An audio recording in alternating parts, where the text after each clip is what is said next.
qo'lidan tushgan va dasturxonga to'kilgan taomni olib yeyishlik, taomni yeb bo'lgandan keyin Allohga hamd aytishlik, ovqatdan keyin ikki qo'lni yuvishlik. Birodarlar, taomni odoblaridan yana bittasi, hech qachon ovqatni yomonlab bo'lmaydi.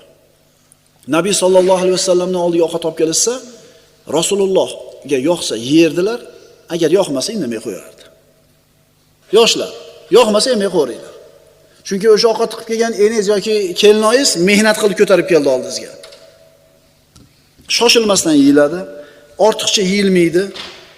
Ko'proq odam tovoqqa qo'l uzatsa barakali bo'ladi. Ovqat issiq yeyilmaydi. Yeyilayotgan ovqatga puflanmaydi. Taomni bir chetidan yeb boriladi. Tikka turib yeyilmaydi. Tikka turib yeyilmaydi. Lekin dasturxon ustida gaplashib o'tirib ovqatlanishlik ham mustahab amallardan bo'ladi. Mana bilasizlar, ayrim g'ayri dinlarda